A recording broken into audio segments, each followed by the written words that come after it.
tarde, pessoal. Bom dia, boa noite, né? Dependendo da hora que vocês virem o vídeo. Eu fui alertado pelo Bruno, tá, que a parte 3 da implementação do GPS, ela podia estar corrompida. Na verdade, eu acho que eu fui bem cabeçudo. Eu acho que eu devo ter feito um vídeo só o comecinho, fui interrompido. Aí eu parei e falei, vou começar outro. E na hora de dar o upload, eu dei o upload do zoado, né? Foi cometi confundi quais eram os vídeos e apaguei o bom, tá? Então apaguei tudo que eu tinha feito na aula, eu apaguei o bom. Pelo que eu vi entre o vídeo 2 e o vídeo 3, o que eu fazia na verdade era essa parte. No vídeo 2 eu tinha feito até aqui, se eu não me engano, tá? E depois no vídeo 3, tá? Eu começo a partir da implementação desse restante da classe, tá? Então, para não prejudicar, inclusive, ter que pagar tudo, depois fazer de novo, eu vou fazer só o seguinte, já que a gente tem que trabalhar só com essa classe no vídeo 2, eu vou conectar no meu Drive, né, para ele pegar as basezinhas bonitinhas.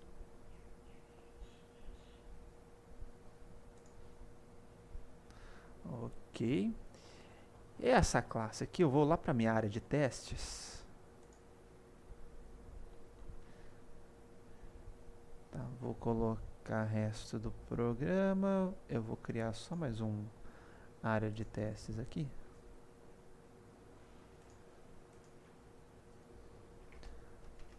Área de testes. Vou colar o mapa aqui, tá? E aí eu vou implementando o restante aqui com vocês, certo? Bom, o que eu vou...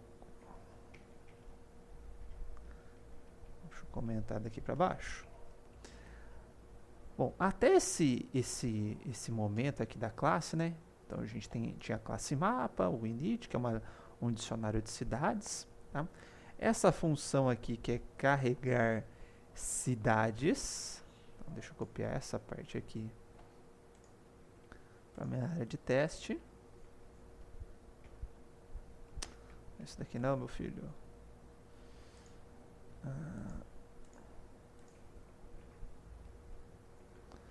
aumentar esse cara aqui. Tá? E aí, a hora que a gente colocasse aqui o mapa ponto e o atributo dela, cidades, né?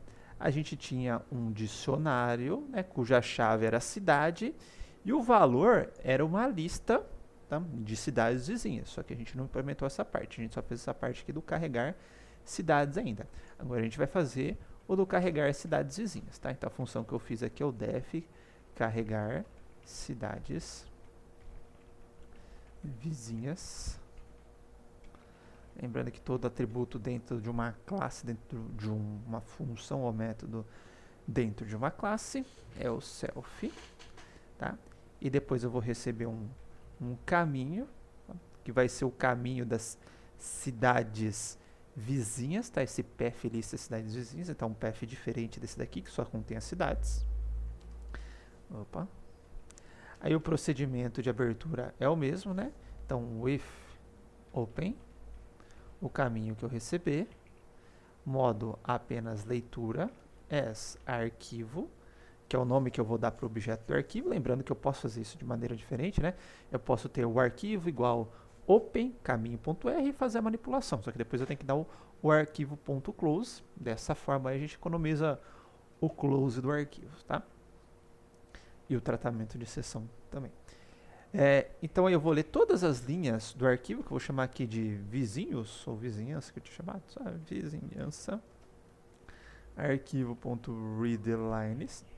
Lembrando que esse readlines, ele lê todas as linhas do arquivo e gera uma lista pra gente. Então dentro desse vizinhança eu tenho uma lista, tá?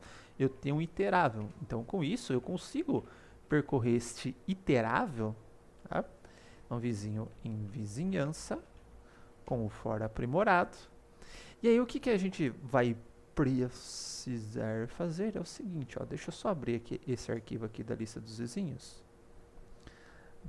Dataset. Não, é GPS, burro. Cidades vizinhas, txt. é esse carinha aqui, tá? Então eu tenho um parzinho aqui, ó, Arad, ponto e vírgula Sibiu, Arad, ponto e vírgula. Então tem uma cidade, seu vizinho, uma cidade, seu vizinho, uma cidade, seu vizinho. Então a primeira parte da linha é a cidade, segunda parte da linha é o seu vizinho, tá? Eu vou só chamar essa função aqui e dar um print só pra gente ver o que tá vindo no vizinho. Tá? Carreguei a classe. Agora sim, ó, eu posso chamar o carregar cidades vizinhas. Tá? E perceba o seguinte, né? Tá saindo a cidadezinha, o espaço. Eu tenho um print, por natural já tenho o print. Ele já dá o /n, né? Se eu não alterar aquele atributo end do print. Mas ele está dando 2 pulos aqui. O que isso significa? Significa que a hora que eu estou lendo a linha nesse readlines, aqui no final está vindo o /n junto. Tá?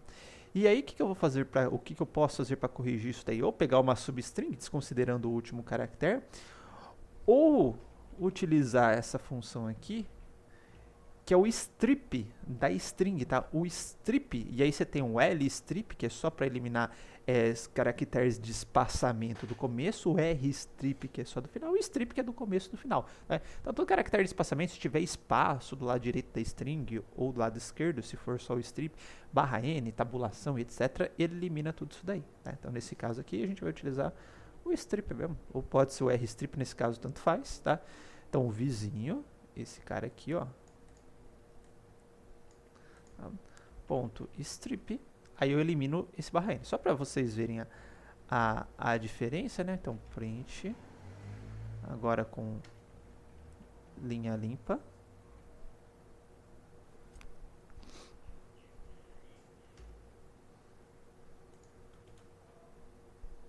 Tá? Agora já sai tudo bonitinho, não fica com aquele /n a mais no final. Tá?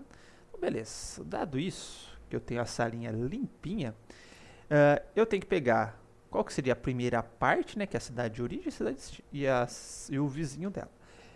Todas elas estão separadas por ponto e vírgula, né? E se a gente lembrar aquela função de string lá para gerar os tokens de uma string, né? A gente tem a função split, aqui também temos split, na qual nós passamos o caractere delimitador, tá? E toda a sequência de caracteres até esse caractere delimitador vai virar um item de uma lista, a próxima sequência até o delimitador outro item, e assim por diante, até chegar ao final, né, que não vai ter o delimitador no final, então todo o restante também vai virar mais um item da minha lista. Tá? Então se eu fizer isso daqui, ó, que eu chamo de partes, né, pode ser partes mesmo, o par, né, que é a cidade lista vizinho, que eu chamei embaixo, vai ser igual o linha, o que eu estou programando aqui, é o cabeçudo. Para igual linha limpa, ponto, o split, e eu vou separar por ponto e vírgula. Agora eu vou dar o printzinho aqui para vocês verem.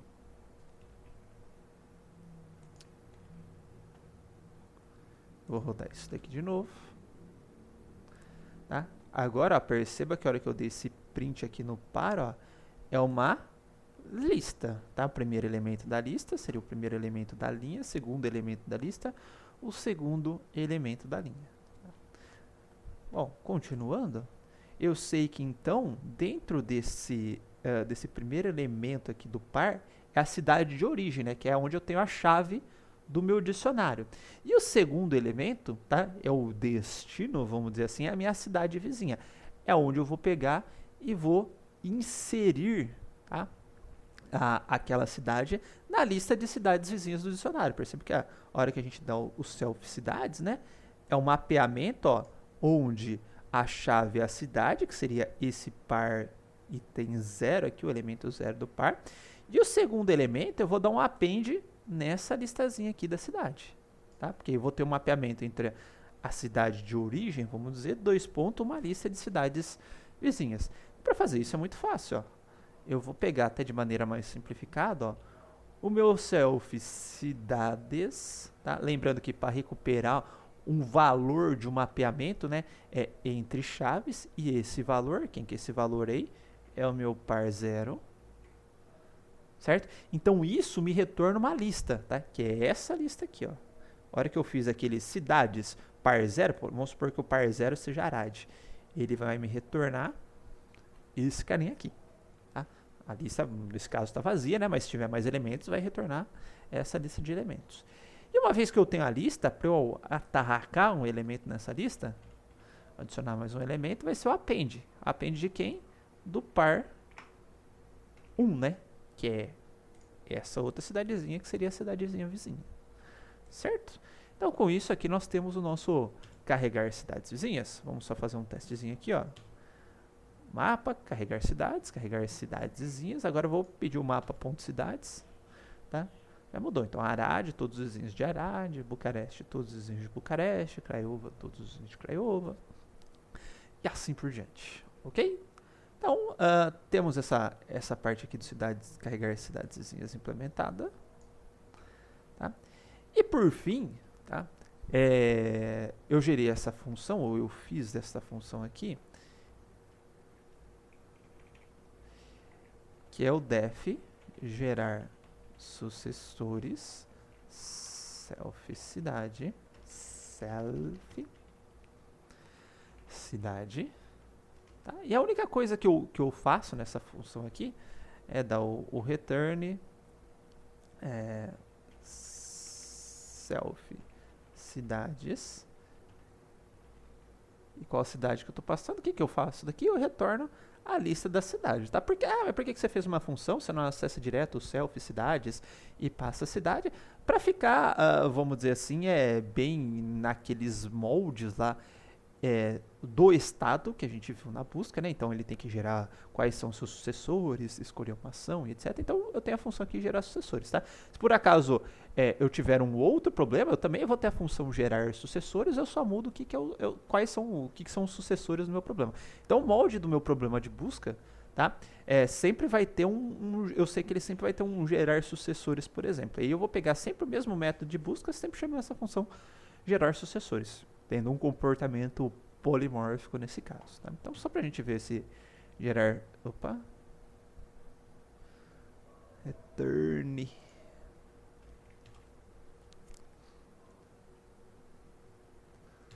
pra gente ver esse comportamento na prática, é como se eu tivesse aqui em vez do mapa cidades, né? O mapa ponto gerar sucessores, entre parênteses a cidade que eu quero, ó, Arad. Ali retorna todos os sucessores de Arad. Eu poderia ter feito da seguinte forma também, né? Mapa ponto cidades, chaves aqui, que ele é um dicionário, né? Arad. Vou aumentar esse de baixo. Também vai dar o mesmo resultado, né? Até porque eu estou retornando isso daqui. Mas por questão de busca mesmo, né? A gente tem um objeto estado, depois gerar sucessores, que vocês vão ver no decorrer do caminho. E aí, se eu tiver um outro objeto de busca, vamos dizer, que tem a capacidade de gerar esses sucessores, vai funcionar da mesma forma o meu problema de busca. Então, se eu tiver o H-Puzzle aqui, se eu trocar esse mapa por um H-Puzzle e esse H-Puzzle também tiver a função gerar sucessores, que recebe um estado e retorna os seus estados sucessores, a gente não precisa mudar nada o algoritmo de busca, tá? A gente só precisa mudar o problema no caso desse gerar sucessores. Só isso que eu preciso mudar depois. A hora que eu vou trocar o meu problema de busca, né? O meu algoritmo de busca vai ser o mesmo, eu só preciso ter uma outra classe de busca que tem esse método gerar sucessores implementado, tá? Então é isso. Caso vocês notem mais algum problema em algum vídeo, por favor, me avisem, tá?